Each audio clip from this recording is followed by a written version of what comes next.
Hello friends, welcome to quick revision point. My name is Raksha Shrivastava. Friends, आज हम Hindi pedagogy के important question को discuss करेंगे जो कि फ्रेंड एग्जाम के लिए इंपॉर्टेंट रहेगा। चलिए स्टार्ट करते हैं। फर्स्ट क्वेश्चन है पारिभाषिक जागरूकता है। ए है व्याकरण के नियमों का वर्णन करना। बी है यह देखना कि शिक्षार्थी तृतीय भाषा में भाषिक संरचनाओं का अनुपालन करते हुए कैसे सीखते हैं। सी है भाषा के बारे में चिंतन करने और बात करने की योग्यता। एंड डी है ध्वनि और उसके अर्थ को समझना।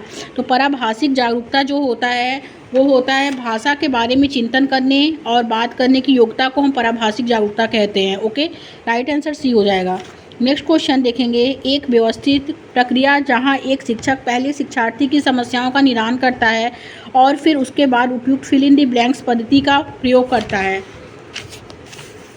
ए है उपचारात्मक, बी है परिस्थिति परक, सी है निगमनात्मक एंड डी है संरचनात्मक। तो राइट आंसर ए हो जाएगा उपचारात्मक। नेक्स्ट क्वेश्चन है कक्षा 6 की शिक्षिका अपने शिक्षार्थी से पाठ्य पुस्तक के एक पाठ में उसके शाब्दिक अर्थ को निकालने के लिए उसे 2 बार पढ़ने के लिए कहती है। वे उनमें पठन कौशल का विकास कर रही है। कौन से पठन कौशल का विकास कर रही है? तो कक्षा 6 की शिक्षिका जो है वो अपने शिक्षार्थी से पाठ्य पुस्तक से के एक पाठ में उसके शाब्दिक अर्थ को निकालने के लिए उसे 2 बार पढ़ने के लिए कहती है। वे उनमें गहन पठन कौशल का क्या कर रही है? विकास कर रही है। करेक्ट आंसर बी हो जाएगा। नेक्स्ट क्वेश्चन देखेंगे। नॉम चॉम्स्की के अनुसार बच्चे अंतर्जात फिल इन द ब्लैंक्स के ज्ञान के कारण भाषा को अर्जित कर लेते हैं। नॉम चॉम्स्की के अनुसार बच्चे अंतर्जात के ज्ञान के कारण भाषा को अर्जित कर लेते हैं। ए है सार्वभौमिक शब्द भंडार, बी है सार्वभौमिक व्याकरण, सी है सार्वभौमिक पठन एंड डी है सार्वभौमिक बोली। तो नॉम चॉम्स्की के अनुसार बच्चे जो है अंतर्जात सार्वभौमिक व्याकरण के ज्ञान के कारण भाषा को अर्जित कर लेते हैं। करेक्ट आंसर बी हो जाएगा। नेक्स्ट क्वेश्चन देखेंगे। निम्नलिखित में से कौन सा भाषा समृद्ध परिवेश के बारे में सही है? ए है यह विद्यालय में पढ़ने के दौरान विभिन्न संस्कृतियों के बारे में सीखने में मदद करता है। बी है यह स्वतः स्फूर्तः भाषा वृद्धि एवं विकास की नींव रखता है। सी है यह शिक्षार्थियों की आवश्यकताओं को संबोधित करता है एंड डी है यह भाषा सिद्धांतों में निपुण होने में मदद करता है। तो निम्नलिखित में से कौन सा भाषा समृद्ध परिवेश के बारे में सही है? तो यह स्वतः स्फूर्त भाषा वृद्धि एवं विकास की नींव रखता है। करेक्ट आंसर बी हो जाएगा। नेक्स्ट क्वेश्चन देखेंगे। एक प्रभावी भाषा शिक्षक के रूप में कक्षा 8 के शिक्षार्थियों के भाषा विकास के लिए आपके द्वारा निम्नलिखित में से किसका अधिक अभ्यास किया जाएगा? ए है उनके स्तर को समझने के लिए नियमित रूप से परीक्षा का आयोजन करना, बी है पाठ्य पुस्तक से भाषा सीखना, सी है लक्ष्य भाषा में बोलने और अंतःक्रिया करने के लिए उन्हें जो है अवसर प्रदान करना एंड डी है कार्य और गतिविधियों में वास्तविक वस्तुओं का प्रयोग करना। तो एक प्रभावी भाषा शिक्षक के रूप में कक्षा 8 के शिक्षार्थियों के भाषा विकास के लिए आपके द्वारा निम्नलिखित में से किसका अधिक अभ्यास किया जाएगा? तो लक्ष्य भाषा में बोलने और अंतःक्रिया करने के लिए उन्हें अवसर प्रदान करना। करेक्ट आंसर सी हो जाएगा। नेक्स्ट क्वेश्चन देखेंगे। रूपात्मक आकलन फिल इन द ब्लैंक्स में मदद करता है। ए है कक्षा में प्रतियोगात्मक वातावरण का सृजन करने में ये गलत है। बी है शिक्षण में शिक्षक की क्षमता का आकलन करने में ये भी गलत है। सी है सुधार करने हेतु शिक्षार्थियों को गुणात्मकता प्रतिपुष्टि देने में एंड डी है सप्ताह में परीक्षा का आयोजन करने में।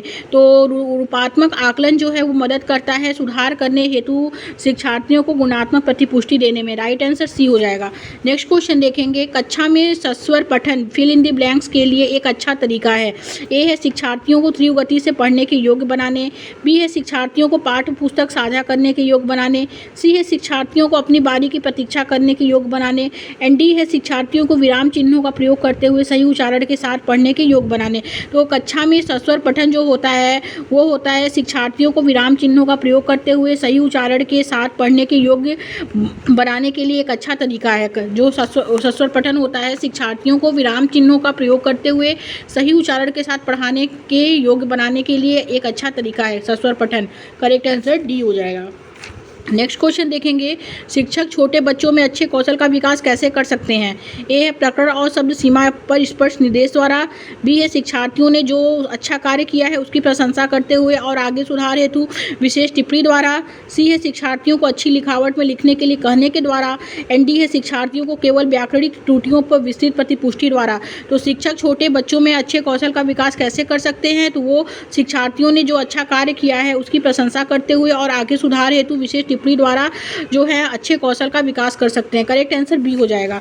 नेक्स्ट क्वेश्चन देखेंगे, भाषा में संप्रेषण परक भाषा शिक्षण शिक्षार्थी को कक्षा में उद्देश्यपूर्ण बातचीत में भागीदारी निभाने हेतु अवसर देने पर बल देती है, क्योंकि वह बढ़ावा देती है। ए है कक्षा कक्ष में स्वतंत्र रूप से मातृभाषा प्रयोग को, बी है पठन में उनके अवबोधन के विकास पर, एंड सी है उनकी लिखित अभिव्यक्ति के विकास पर, एंड डी है लक्ष्य भाषा में वार्तालाप करने संबंधी उनके कौशलों में सुधार को। तो राइट आंसर डी हो जाएगा, लक्ष्य भाषा में वार्तालाप करने संबंधी उनके कौशलों में सुधार को जो है वो देती है, बढ़ावा देती है। ओके, राइट आंसर इसमें डी हो जाएगा। नेक्स्ट क्वेश्चन देखेंगे, पठन और बोधन की योग्यता है। ए है पाठ्य वस्तु के अर्थ को समझने के लिए उसके सभी शब्दों को समझने, और बी है लिखित संकेतों को उसमें संबद्ध ध्वनियों में अनुरूपित करने, सी है प्रभावपूर्ण पठन हेतु अक्षरों के प्रत्यक्षरण और डिकोड करने, डी है अर्थ निर्माण हेतु पाठ वस्तु के साथ अंतःक्रिया करने। तो राइट आंसर डी हो जाएगा, अर्थ निर्माण हेतु पाठ वस्तु के साथ अंतःक्रिया करने। नेक्स्ट क्वेश्चन देखेंगे, पाठ वस्तु के कठिन शब्दों के साथ व्यवहार करने के लिए भाषा शिक्षिका पहले शब्दों को मातृभाषा में रूपांतरित करती है और फिर शिक्षार्थियों को उन्हें याद करने के लिए कहती है। वे फिल इन द ब्लैंक्स का प्रयोग कर रही है। ए है व्याकरण अनुवाद पद्धति, बी है प्रत्यक्ष पद्धति, सी है संरचनात्मक उपागम, एंड डी है संप्रेषण परक उपागम। तो राइट आंसर ए हो जाएगा, व्याकरण अनुवाद पद्धति का प्रयोग कर रही है। ओके, नेक्स्ट क्वेश्चन देखेंगे, जब शिक्षार्थी लेखन प्रक्रिया शुरू करते हैं तो पहला चरण है, ए है मस्तिष्क आलोड़न, बी है मसौदा तैयार करना, सी है संपादन करना, एंड डी है संशोधन करना। तो राइट आंसर ए हो जाएगा, मस्तिष्क आलोड़न। नेक्स्ट क्वेश्चन देखेंगे, एक भाषा शिक्षक को शिक्षार्थियों का आकलन करते समय फिल इन दी ब्लैंक्स पर ध्यान केंद्रित करना चाहिए।